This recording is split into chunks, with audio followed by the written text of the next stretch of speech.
Hello, my friends. D.L. Anderson here. Welcome back to Transformation by Truth podcast as we share the truth concerning these last days and what you must do to save yourself from the violent times that are just ahead. Today's podcast is a word of truth accounting of the end times. The end is coming. The end is near. Today's podcast is entitled End Times 263, The Law We Are to Keep, Part 3. The podcast objectives are analyze how we are to keep the ceremonial law in these last days, analyze what it means to be a living sacrifice, reveal the only way we can take advantage of Messiah's sacrifice, and analyze what it means to be a disciple of Yahushua Messiah. This lesson contains timelines and other visuals.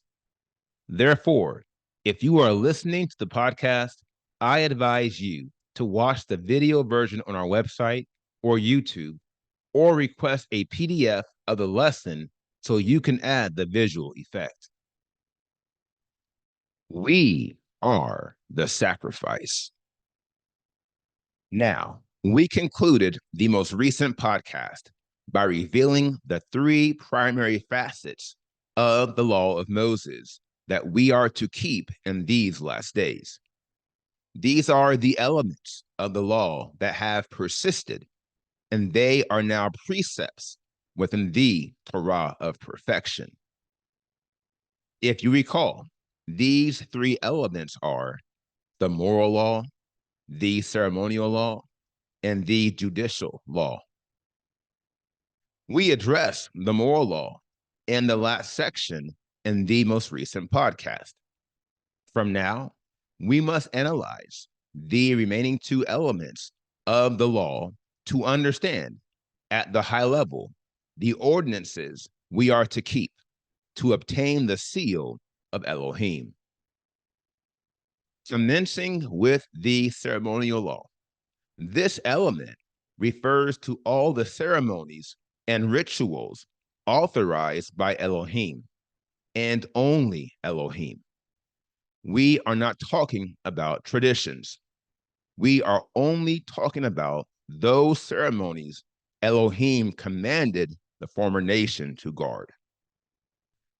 Like the moral law, these ceremonies are to be guarded by the chosen elect in these last days. They are precepts within the Torah of freedom. They are requirements upon the seal of Elohim. For example, we are to keep all the feasts of Elohim found in Leviticus 23. The same rule applies to those ceremonies that do not follow the annual pattern. We are to guard these at their appointed times. Like the moral law, the ceremonial law contains ordinances that Yahushua came to complete. Decisively, completion is a key factor of fulfillment and the primary validation of perfection. Here is what that means from a tactical perspective. The completion of the ceremonial law includes a process of spiritualization in which the associative precepts are upgraded to a higher spiritual plane.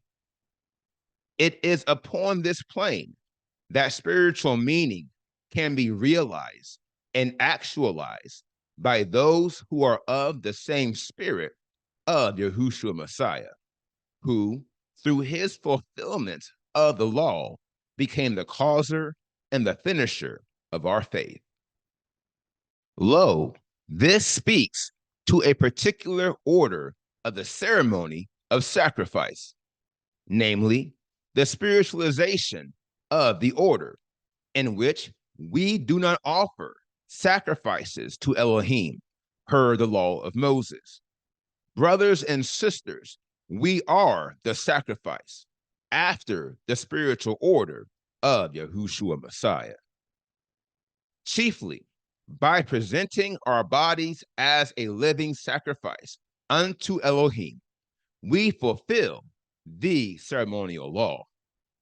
This is just one of the many ways we validate our positions as disciples of Yahushua Messiah, our example of a living sacrifice. Romans 12, 1 through 2 reads, I call upon you, therefore, brothers, through the compassion of Elohim, to present your bodies a living sacrifice, set apart, well-pleasing to Elohim, which is your reasonable worship. And do not be conformed to this world, but be transformed by the renewing of your mind, so that you prove what is that good and well-pleasing and perfect will of Elohim. Now, Hebrews 10, 1 through 7 also reads, for the law, having a shadow of the good matters to come, and not the image itself of the matters, was never able to make perfect those who draw near with the same sacrifices which they offer continually year by year. Otherwise, would they not have ceased to be offered? Because those who served, once cleansed, would have had no more consciousness of sins. But in those sacrifices is a reminder of sins year by year.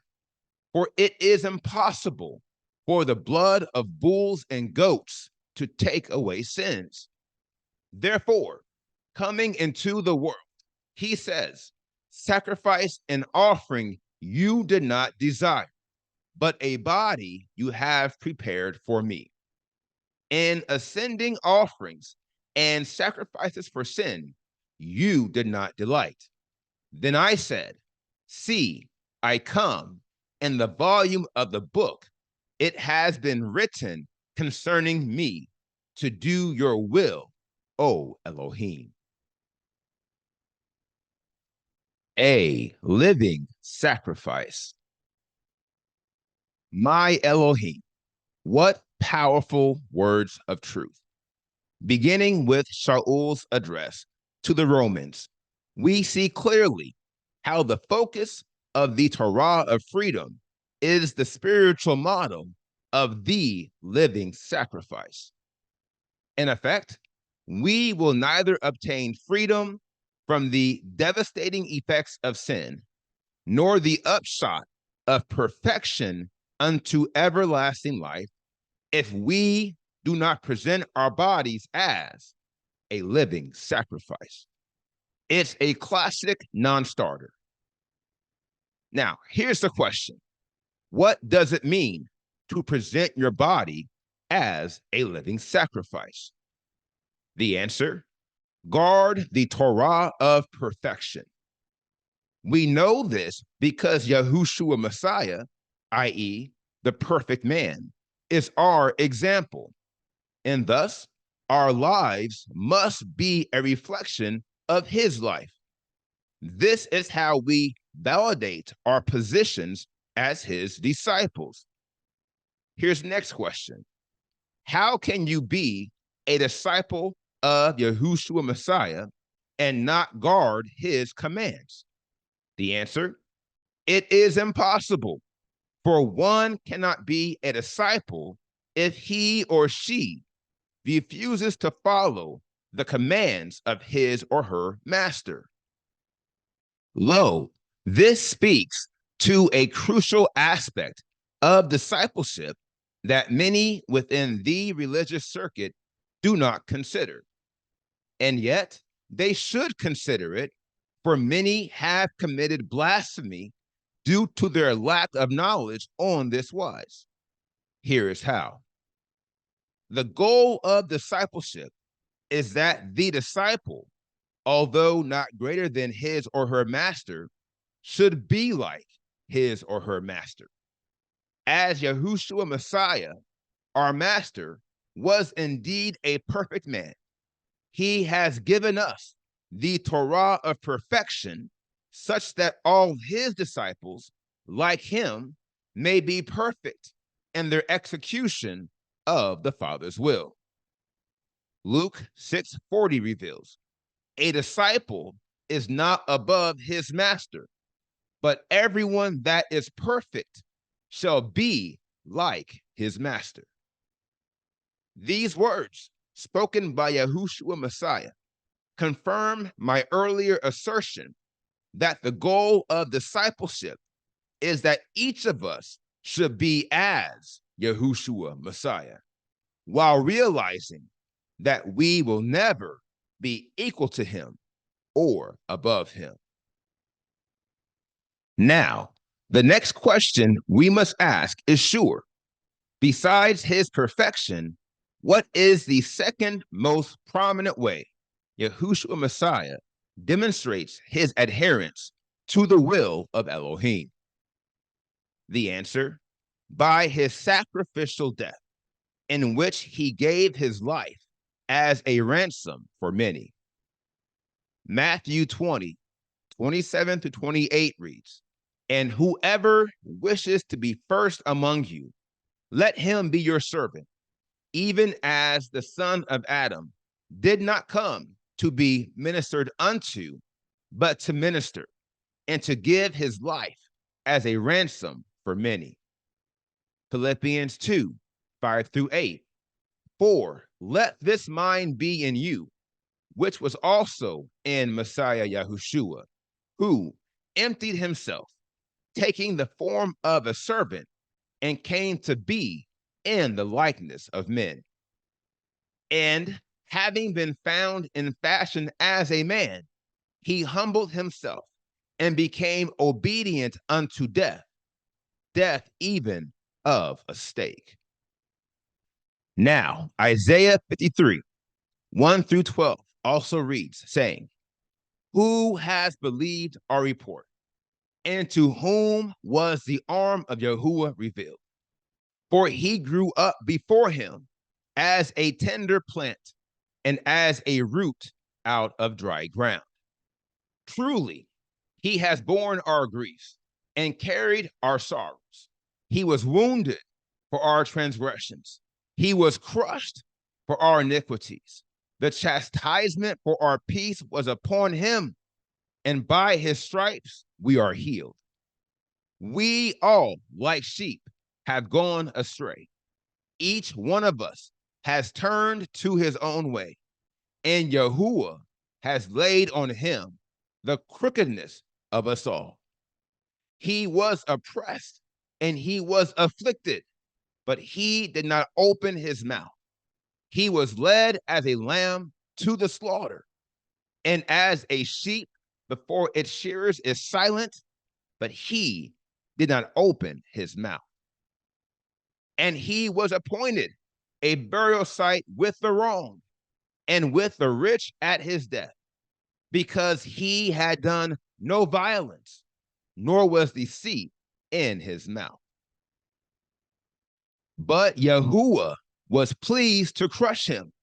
He laid sickness on him, that when he made himself an offering for sin, he would see his seed. He would prolong his days, and the pleasure of Yahuwah will prosper in his hand. He would see the result of the suffering of his soul and be satisfied. Through his knowledge, my righteous servant makes many righteous, and he bears their iniquities. Therefore, I give him a portion among the great, and he divides the spoil with the strong, because he poured out his soul unto death. And he was numbered with the transgressors, and he bore the sin of many, and made intercession for the transgressors. The action to which our souls are moved. Now, these verses, specifically the lines in the 53rd chapter of Isaiah, illustrate not only the sacrifice, but the suffering of our Master and Savior, Yahushua Messiah. In case you didn't catch them all, I will restate them for you. He has borne our griefs and carried our sorrows. He was wounded for our transgressions. He was crushed for our iniquities. The chastisement for our peace was upon him. Yahuwah has laid on him the crookedness of us all. He was oppressed and he was afflicted. He was led as a lamb to the slaughter, but he did not open his mouth. Yahuwah was pleased to crush him. He laid sickness on him. My righteous servant makes many righteous, and he bears their iniquities. He poured out his soul unto death. He was numbered with the transgressors, and he bore the sins of many. Now, allow me to be very frank and very honest concerning my personal feelings. I do not speak this on behalf of Elohim. I am speaking my own mind concerning this matter, and yet I do have his Holy Spirit. When you read Isaiah 53, your soul should be moved to action and to tears. Now, the tears speak for themselves. For a perfect man to have to die for an imperfect creation is depressing enough. It's the way he died and the violence done to him by the people he came to save. That takes this painful narrative to another level. And even though we know how the story continues and how the story will end, we are yet troubled by the circumstances and the conditions surrounding his death. It's painful for me, and if you are under the restoration, I am quite sure it's painful for you too. And yet, these sentiments are the primary drivers for our willingness to present our bodies as a living sacrifice. This is the action to which our souls are moved when we consider all Yahushua Messiah went through to save us. This is the only proper and acceptable response. Brothers and sisters, he didn't just die for our sins. He suffered more than any man has ever suffered. He sacrificed more than any man will ever sacrifice. How then can we be his disciples if we do not suffer? And how can we follow him if we do not lay down our life? John 15:13 reveals, no one has greater love than this, that one should lay down his life for his friends. 1 John 3:16, by this we have known the love of Elohim, because he, Yahushua Messiah, laid down his life for us, and we ought to lay down our lives for the brothers. Matthew 16:24-25 reads, then Yahushua said to his disciples, if anyone wishes to come after me, let him deny himself and take up his stake and follow me. For whoever wishes to save his life shall lose it, and whoever loses his life for my sake shall find it. These verses prove my original point. To wit, it is impossible to be a disciple of Yahushua Messiah apart from a life of sacrifice. And this is the key to realizing Yahushua's fulfillment of the ceremonial law and our own. In effect, the only way we can take advantage of his sacrifice unto salvation is by our daily sacrifice unto perfection. For without perfection, there can be no sacrifice, and thus no valid claims on everlasting life. See Leviticus 22 and 21. Are you his disciple? Now, here's a question. How does the sum of these matters relate to the people and the places of the sealing of these set apart ones? The answer, the set apart ones are all disciples of Yahushua Messiah. These are the only ones who will obtain the seal of Elohim. For this cause, everything we have discussed thus far and the leading podcast in this phase dedicated to the sealing has brought us to a focal inflection. And I will offer it in the form of a question. Are you his disciple? Although many will likely say yes, the truth is that we, the true disciples of Yahushua Messiah, are very few in number. Remember, only 144,000 male descendants of Jacob will obtain the seal of Elohim. That's it. Now, for numerical reference, that is 0.004% of all the men in the world, i.e., less than 1% of 1% of 1%. Look here, there are many endangered species on this planet who are greater in number than the true disciples of Yahushua Messiah. The primary reason hails from the definition, i.e., the qualification of a disciple. Vis-a-vis, a disciple is a student, a learner, a follower. In the case of Yahushua Messiah, we are talking about the perfect man. Here lies the inflection and the primary reason why only a small number of the male descendants of Jacob will obtain the seal of Elohim. Consider this. Many within the extended nation appreciate Yahushua Messiah for laying down his life and presenting his body as a living sacrifice, to the point where he has become the causer of our salvation. But alas, many of these same individuals don't appreciate him enough to do the same.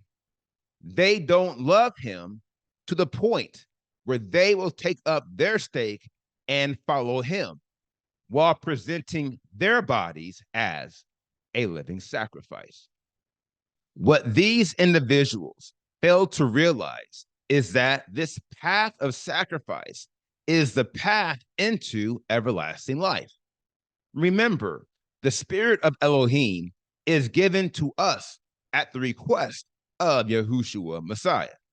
And thus, the same must be said for the seal. It too is given to us at his request. Here's the question.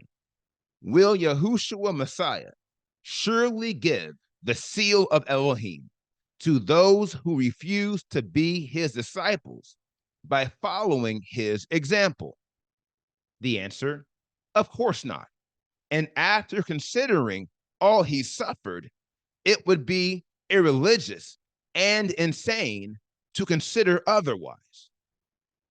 This is precisely why the Spirit has led me to focus the leading sections of this phase on the Torah of perfection. It is for the following reason, which I will offer as an interest point. The Torah of perfection is the training manual gifted to all the true disciples of Yahushua Messiah, and all who follow it will obtain the seal of Elohim. Now, the key word is follow, which is a much more difficult enterprise than many realize or care to admit. As I have said before, achieving perfection is life's most difficult endeavor. It will require your greatest investment. And at the same time, it will offer you life's greatest reward.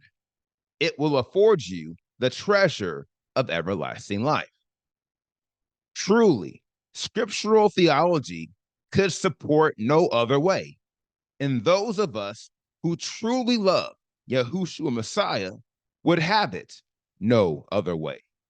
For we consider what he suffered to redeem us to our Creator, and we willingly follow the path of suffering and sacrifice. For this we know, if we suffer for him, we shall reign with him. 2 Timothy 2:8-12 reads, remember that Yahushua Messiah, of the seed of David, was raised from the dead, according to my good news, for which I suffer hardship as a criminal unto chains. But the word of Elohim is not chained. So I endure through it all for the sake of the chosen, so that they too obtain salvation, which is in Messiah Yahushua, with everlasting esteem. Trustworthy is the word, for if we died with him, we shall also live with him. If we suffer, we shall also reign with him. If we deny him, he also shall deny us. Heretofore, the question of the hour is simply this: are you willing to suffer? Understanding that the only way to be his disciple is to die daily and present your body as a living sacrifice. Are you willing to die? Now, if you answered yes, that's a start. But know this, you still need the spiritual discipline to walk this path. For the word disciple is in the word discipline. Ergo, you cannot be a disciple of Yahushua Messiah apart from spiritual discipline. Seeing then, as we are in the season of sealing, and the end of the season is soon to come, we will continue to focus on the Torah of perfection.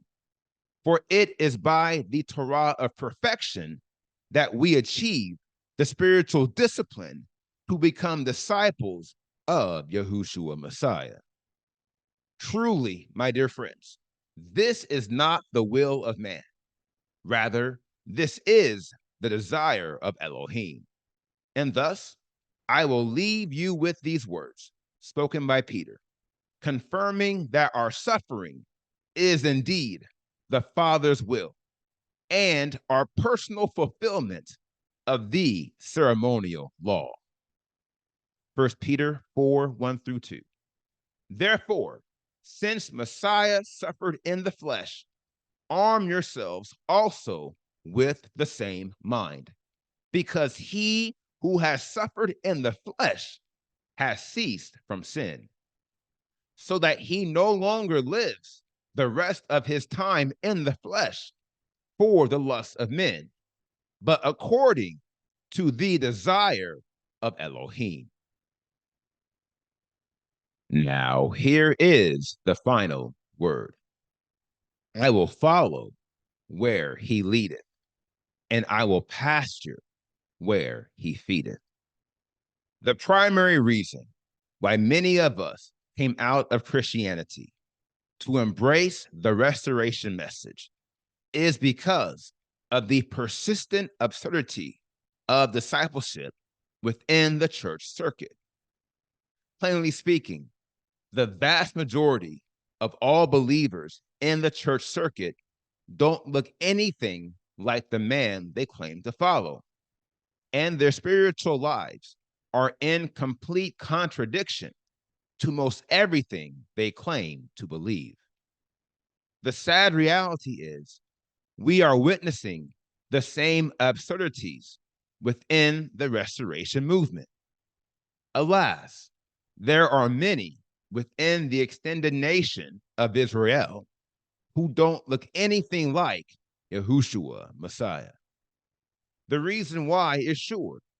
Transformation is a spiritual process, and thus it doesn't matter if you try your best to look the part or if you incorporate Hebrew words into your diction. Listen to me. If you are not being transformed into the spiritual model of Yahushua Messiah, you are not his disciple. It really is as simple as that. You will not obtain the seal of Elohim. You will not be guarded during the great distress that is coming, because, mark my words, the great distress is coming for you. Nevertheless, to our good favor, the Father has given us this space in this season of sealing to reevaluate our calculations and to make our calling and election sure. And should you succeed, you will most certainly find a call to suffering, a call to sacrifice, and a call to endure. Now, here is what's next. We completed today's podcast, End Times 263, The Law We Are to Keep, Part 3. And the next podcast is entitled End Times 264, The Law We Are to Keep, Part 4. I will post this podcast on Monday, March 11, 2024. Until then, my friends, continue to be led by the Spirit of Elohim. Continue to watch, continue to pray, continue in fasting, and most of all, continue to be focused, for the end is coming. The end is near.